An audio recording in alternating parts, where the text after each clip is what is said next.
To Carol's lawyers, this testimony and the testimony of other women, it speaks to the idea that Trump's alleged sexual predation fit a pattern of behavior. And that pattern is precisely what lawyer George Conway had in mind when he bumped into E. Jean Carroll at a party in New York in 2019. He says Carroll mentioned she was thinking of suing Trump, to which Conway replied almost instantly, quote, "You have a case."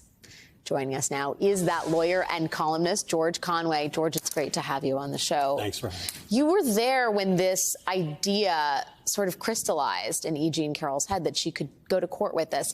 Can you talk a little bit about why the pattern was so key in terms of building a case against Trump? Well, it's interesting because my thinking about it had evolved. I hadn't really thought much about all of the sexual assaults or allegations until that summer, and I saw a thread online where a woman in Massachusetts had put together on Twitter all of the different allegations with all of the different women, like dozens of them. And I thought, that's incredible because the similarities were immense. And it was right around the time, maybe even right after, Jean came out with her book and with the New York Magazine article.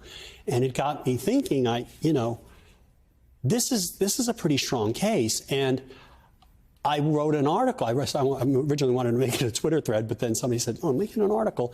I wrote an op-ed in the Washington Post saying, "Look, if Republicans believed Juanita Broaddrick, the woman who made a rape accusation against Bill Clinton, then they better damn well believe E. Jean Carroll, because her allegations are supported not only by contemporaneous witnesses who heard her tell the story within days, if not minutes, 5 to 7 minutes in the case of Lisa Birnbach.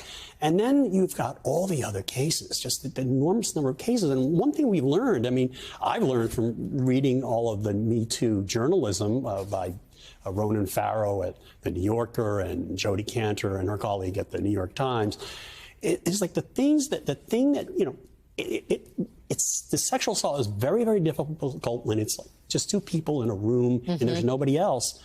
But the corroboration that you can get from the contemporaneous statements where the woman, shocked, goes to a friend and says, "I can't believe what just happened to me." And then the men are always, the men who do these things do them more than once, dozens of times, as is the case with Donald John Trump. With impunity. With impunity, because they think because it's their sense of entitlement. They think that they're a star and they can do it. Yeah, and which was articulated by the soon-to-be president in the Access Hollywood take, right? Like he lays out the playbook and apparently, allegedly, was executing on it for decades. It was the one moment where Donald Trump told the truth. What if you were? I won't get into.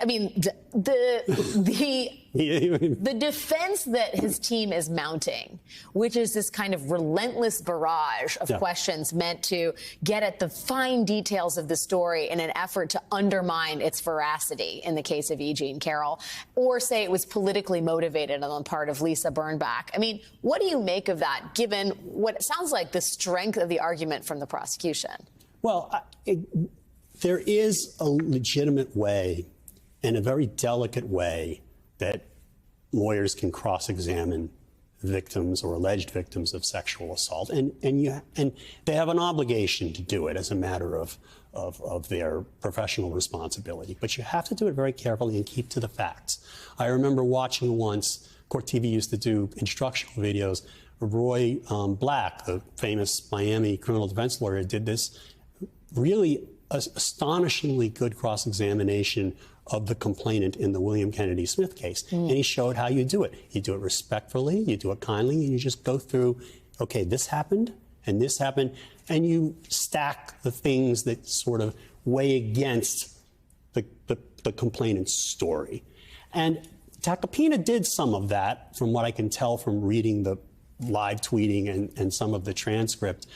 But he did it in a much kind of a ham-fisted way. Yeah. And I mean, and stuff like to the consternation of the judge. Yeah. It's okay to ask. Okay, you didn't call such and so. You didn't call your mother. You didn't call the police. You didn't do it. Just very respectfully to go through that. You went back to board girls. Those are all legitimate questions that should be, and it's appropriate to present that to the jury. But stuff like, I don't know what the tone was because I wasn't there the way Lisa was, but if you're asking questions like, oh, you didn't cry on TV, but you cried here. Yeah. Badgering, relentless, that's just outrageous. disrespectful I mean, questions. It's absurd, and I just think it would backfire in front of a jury.